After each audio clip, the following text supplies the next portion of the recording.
Des centaines d'années dans le futur, Adam et Jake volent vers une planète appelée Antares. Antares est une étoile binaire de la constellation du Scorpion. Un peuple humain, apparemment, est installé il y a 900 ans, mais ils n'ont jamais repris contact avec la Terre, leur origine. L'espoir final de l'humanité est entre leurs mains. Il n'y a que des parasites sur les communications, donc le duo décide d'atterrir et d'enquêter. Lorsque le vaisseau spatial se rapproche d'Antares, il commence à trembler en raison de l'attraction pesanteur étrange de la planète. Tous les systèmes de navigation sont arrêtés par les rayons de la planète, donc les deux hommes devront piloter le vaisseau manuellement. Ils commencent à perdre de l'altitude très rapidement, donc ils activent les propulseurs pour voler juste au-dessus du sol. Cela fonctionne bien pendant quelques kilomètres, mais bientôt ils heurtent quelques formations rocheuses, et lorsqu'ils essayent d'atterrir, le vaisseau spatial s'écrase malheureusement. Heureusement, les deux hommes survivent, bien que l'épaule de Jake soit gravement blessée. Le vaisseau est complètement détruit, donc ils ne peuvent pas l'utiliser pour entrer. Adam aide Jake à sortir et ils découvrent qu'ils sont entourés de désert. Il y a également 2 lunes dans le ciel.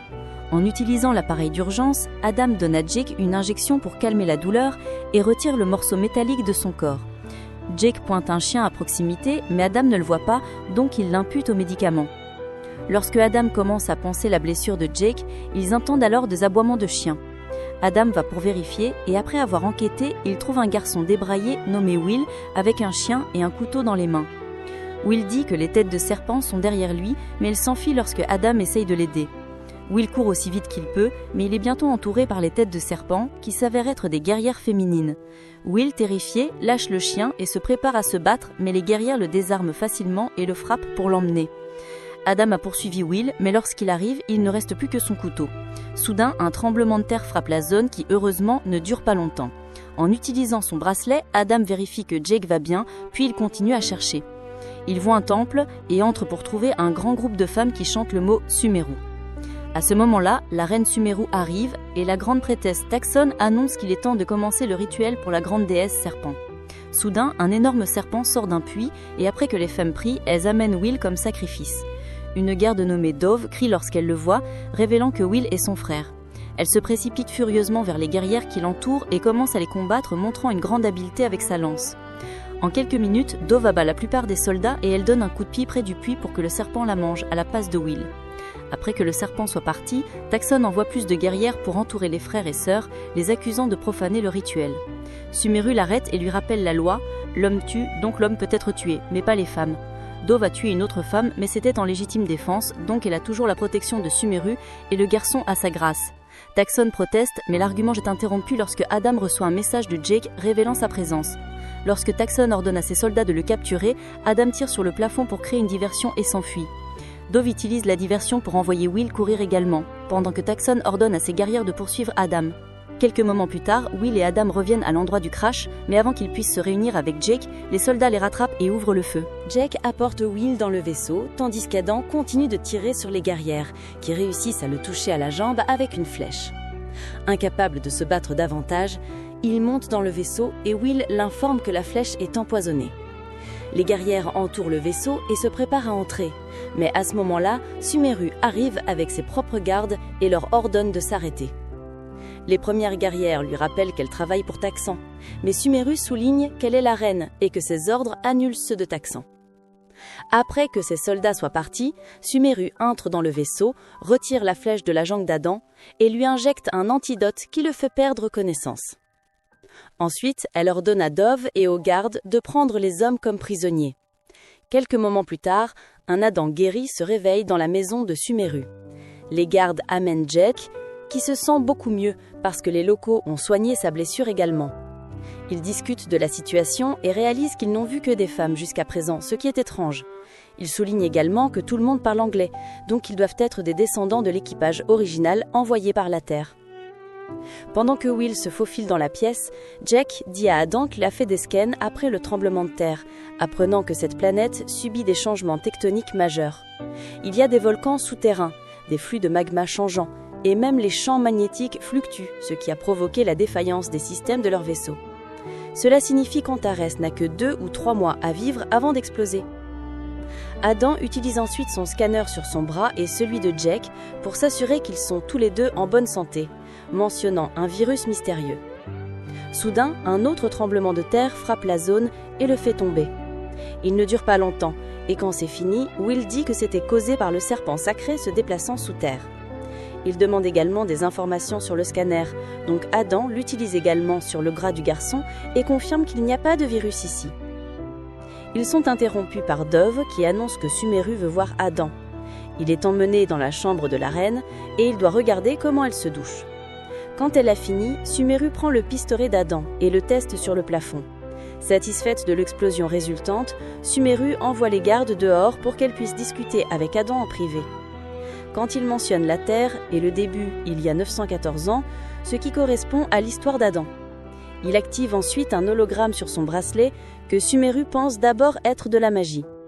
Pendant 50 ans, les coloniens qui sont venus sur Antares ont continué à envoyer des messages à d'autres colonies humaines, mais ils ont perdu contact après que l'humanité ait traversé une série de guerres. 200 ans ont été nécessaires pour reconstruire la civilisation et à ce moment-là, ils avaient oublié Antares. Sumeru se demande pourquoi ils sont venus maintenant, et Adam dit qu'ils sont là pour aider puisque la planète est instable. La reine explique qu'ils extraient du pétrole et du gaz et que cela peut être à l'origine de tous les problèmes. Mais les locaux se sont tournés vers Dieu pour des réponses, et Taxan a nourri cette idée avec les rituels. Taxan avait été initialement élevé comme la future reine puisque sa famille a produit 4 souverains. Mais la reine est élue par le peuple, et Sumeru a gagné, donc Taxan est toujours amer. Adam informe Sumeru qu'il doit évacuer la planète avant qu'il ne soit trop tard. Mais Sumeru souligne que son vaisseau est détruit et que les hommes n'apportent que la malédiction de l'obscurité. Quand Adam demande des informations sur les hommes d'Antares, Sumeru l'amène aux mines, sans savoir que Will suce aux lignes. À la grande surprise d'Adam, tous les hommes sont gardés comme esclaves parce qu'ils ont des muscles et que les femmes règnent en raison de leur intelligence. Un Adam encoléré proteste en saisissant le bras de Sumeru, mais elle reste calme en expliquant que les hommes ont porté la mort dans le passé. Elle souligne également que les femmes s'accouplent encore avec les hommes simplement pour faire de plus grands bébés, et procède à embrasser Adam pendant que Taxan l'observe de loin. Quand Adam dit que ce n'est pas la paix, c'est l'esclavage, Sumeru commence à le frapper. Les premiers coups portent, mais bientôt il commence à esquiver et finit par capturer Sumeru. Dove le frappe par derrière pour sauver sa reine, qui ordonne aux soldats d'enfermer Adam et Jake. Voyant tout cela, Taxin ordonne à ses guerrières de tuer les gardes de Sumeru et de kidnapper le duo. Alors que les gardes de Sumeru emmènent Adam à travers les tunnels, les guerrières de Taxin les approchent depuis les ombres. À ce moment-là, Will crie pour avertir le groupe de l'embuscade, mais il est trop tard, Dove et les autres gardes sont rapidement abattus avec des flèches. Pendant que les soldats de Taxin capturent Adam, Will court vers sa sœur, qui lui demande de dire à Sumeru ce qui s'est passé et puis meurt. Adam est emmené dans la chambre de Taxin et elle lui propose de s'allier contre Sumeru. Elle partage que lorsque les coloniens sont arrivés, Dieu était en colère à cause de leur terraformation et a envoyé la foudre qui a tué la plupart des hommes. Taxin croit en la magie de Dieu et désapprouve l'intérêt de Sumeru pour la science, car c'est ce qui a provoqué la colère de Dieu en premier lieu. Elle saisit Adam et commence à devenir affectueuse, mais il la repousse quand il remarque un écran sur le mur que Taxin appelle un relique des anciens temps. Adam s'approche de l'écran et est surpris par un serpent, donc Taxin lui dit que c'est un de ses enfants sacrés. Cependant, Adam jette le serpent par terre de toute façon et l'écrase pour le tuer. Taxin dit qu'elle devrait le punir de mort pour cela, mais au lieu de ça, elle commence à l'embrasser. Pendant qu'elle est distraite, Adam utilise son bracelet pour se connecter à l'écran, mais cela ne fonctionne pas bien. Taxin pense que le bracelet est magique et exige de l'avoir. Quand Adam refuse, elle sort un couteau et essaye de l'attaquer, mais Adam bloque rapidement et la désarme. Ensuite, Taxin appelle les gardes et leur ordonne de l'enchaîner, mais ils enlèvent leur casque et révèlent être Sumeru et Jake. Sumeru souligne que Taxin a enfreint la loi en tuant des femmes et la frappe pour la mettre KO. Ensuite, Sumeru et les gars se réunissent avec Will et les gardes de la reine. Sumeru annonce qu'ils vont aller dans la zone de brûlure, ce qui fait peur à Will. Jake dit à Adam qu'il a enquêté et il théorise que la tragédie qui a tué les hommes coloniaux était probablement la radiation, ce qui signifie que le centre de commandement a un réacteur de puissance très instable. Alors que le groupe prend les tunnels pour voyager en toute sécurité, Sumeru explique que les locaux ont échappé à la zone de brûlure il y a des siècles et qu'un relique de cette époque passe de reine en reine. Les gars regardent le relique et voient une image du vaisseau colonial qui est toujours dans la zone de brûlure. Sumeru veut les emmener là-bas pour qu'ils puissent quitter la planète avant de causer plus de problèmes. Pendant qu'ils continuent à traverser les tunnels, certaines des guerrières de Taksin commencent à s'approcher, donc le groupe court se cacher avant de pouvoir être vu. Si les guerrières se déplacent, Taksin a dû donner l'alerte et toutes les sorties seront gardées. Cependant, Will se faufile toujours et connaît un itinéraire alternatif. Il emmène le groupe là-bas, mais le trou est trop petit pour les adultes.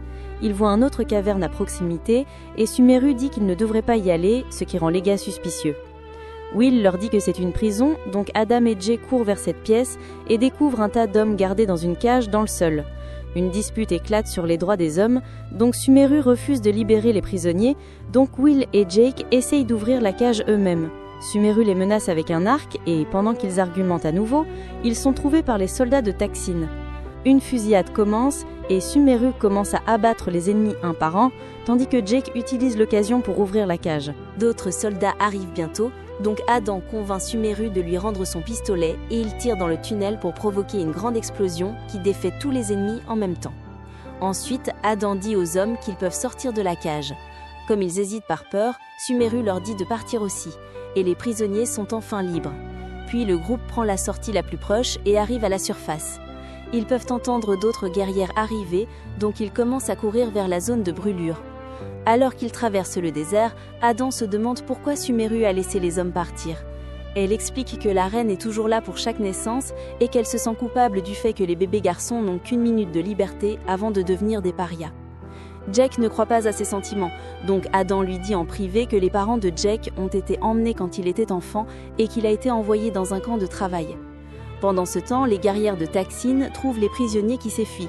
Cependant, Taksin leur dit de les ignorer et de poursuivre le groupe de Sumeru à la place. Les soldats ont peur d'entrer dans la zone de brûlure, mais doivent suivre les ordres. Quelques heures plus tard, un nouveau tremblement de terre commence et fait rouler le groupe sur la colline qu'ils montaient. Heureusement, celui-ci se termine également bientôt et l'équipe se remet rapidement à avancer. Finalement, ils trouvent le squelette d'un des coloniens originaux et Jake le scanne pour confirmer qu'il a été tué par la radiation. À ce moment-là, Taksin et ses soldats apparaissent et ouvrent le feu. Le groupe de Sumeru commence à courir et une poursuite s'ensuit. Soudain, un autre tremblement de terre secoue la zone, faisant tomber tout le monde à nouveau. Will se retrouve enterré sous le sable, mais les adultes le trouvent rapidement et l'aident à sortir. Adam le scanne pour vérifier qu'il va bien. Et quand Will demande des informations sur le virus qu'il les a entendus mentionner plus tôt, Sumeru exige de connaître la vérité. Après qu'Adam l'a scanné également, juste au cas où, il explique que la Terre est déjà morte. Un virus laissé par les guerres génétiques était dormant pendant des siècles, mais il est finalement devenu actif à nouveau et a détruit la capacité de l'humanité à se reproduire. Puisqu'il n'a pas de remède, le virus a lentement détruit toutes les colonies de la galaxie, ce qui signifie que Adam et Jake sont les seuls qui restent. Ils sont venus sur Antares en espérant trouver leur dernier espoir. Le groupe continue et trouve un bâtiment abandonné. Ils ne peuvent pas ouvrir la trappe avant, donc Jake la fait sauter et ils entrent à l'intérieur. À ce moment-là, Taksin et ses guerrières arrivent, mais les femmes ont peur de traverser la barrière. Taksin tue un soldat d'un coup pour les inciter à obéir. À l'intérieur du bâtiment, le groupe erre jusqu'à ce qu'il trouve le réacteur quantique. Jake réussit à l'allumer, mais il aura besoin de quelques moments pour effectuer des tests et confirmer qu'il est suffisamment stable. Pendant qu'il travaille avec l'aide de Will, Adam, Sumeru et un garde continuent à chercher et trouvent enfin le vaisseau spatial original. Ils entrent dans l'intérieur et Adam allume la console. Cependant, il confirme qu'ils auront besoin de la puissance du réacteur pour décoller. Il demande à Sumeru de venir avec eux puisque la planète va bientôt mourir, mais elle pense que c'est son devoir de périr avec son peuple. Quand Jake a fini de réparer le réacteur, il appelle Adam pour lui donner les nouvelles. Il a également vérifié les registres et confirme qu'il n'y a eu aucun jugement divin. Le réacteur a explosé il y a toutes ces années à cause d'une faiblesse structurelle. Les hommes ont été tués parce qu'ils travaillaient dessus, et les femmes à la maison ont vu la lumière de loin. Sumeru est bouleversé de réaliser que l'histoire de sa culture est toute une mensonge. Soudain, on entend quelqu'un bouger dans les ombres, mais Jake ne le croit pas et envoie de l'énergie au vaisseau. Adam confirme que tout fonctionne bien, mais Jake reçoit une alarme et craint que le réacteur n'explose. Puisque le vaisseau est déjà chargé à 82%, Adam lui dit de l'éteindre pour qu'il puisse s'écraser avant qu'il ne puisse décoller. Jake obéit et le vaisseau de la plupart des femmes s'écrase. Avant que Jake puisse le faire, Taksin et ses soldats arrivent et ouvrent le feu, endommageant davantage le réacteur. Jake se baisse immédiatement avec Will et avertit les autres via le bracelet. Quand Taksin est sur le point de tirer sur Jake, Sumeru apparaît et la distrait en la poursuivant. Les soldats essaient de les suivre également, mais Adam apparaît et tire sur des machines pour leur bloquer le passage. Ensuite, Sumeru et Taksin commencent à se battre à main nue, causant encore plus de dégâts à la structure dans le processus. Alors que les femmes continuent leur combat avec des lames, Jake annonce que le réacteur va exploser dans 5 minutes, donc Adam les envoie lui et Will au vaisseau. Les guerrières essayent de s'approcher à nouveau, mais Adam les arrête avec un autre tir. Sumeru et Taksin se battent toujours sans fin en vue parce que leurs compétences sont à égalité. Adam leur parle de l'explosion imminente, inspirant Sumeru à finalement prendre le dessus sur Taksin. Elle la désarme et la jette contre la boîte de puissance, l'électrocutant. Quand le groupe est sur le point de partir, Taksin se révèle être vivante et essaye d'attaquer à nouveau, seulement pour être abattue par Adam pour de bon. Le groupe s'enfuit et réussit à monter à bord du vaisseau juste à temps. Ils décollent sans problème et volent vers la ville, où tous les locaux les regardent avec émerveillement. Sumeru se sent mal pour eux et Adam la réconforte avec un baiser. Les tremblements de terre commencent à s'aggraver, ce qui signifie que Jake a mal calculé et que la planète se termine bientôt. Cependant, Adam lui dit d'arrêter le vaisseau de toute façon, disant qu'il est suffisamment grand pour sauver tout le monde. Une fois le vaisseau atterri, Sumeru dit à son peuple qu'ils vont vers les étoiles ensemble. Les hommes sont toujours méfiants, donc Sumeru jette son fouet et guide tout le monde à l'intérieur. Soudain, l'énorme serpent surgit du sol, déclenchant un autre tremblement de terre. Il commence à frapper et à mordre le vaisseau, ce qui pourrait causer suffisamment de dégâts pour l'empêcher de partir. Voyant la position du serpent sur les caméras, Adam dit à Jake d'activer un propulseur spécifique et le feu effraie le serpent. Quand il essaye de s'échapper, Jake agrandit la flamme pour le brûler. Ensuite, le vaisseau quitte enfin la planète. Pendant que tout le monde s'installe pour le long voyage, une garde surprend Will avec son chien. C'est la fin. Assurez-vous de vous abonner et d'activer les notifications pour regarder plus de vidéos comme celle-ci. Merci à vous tous.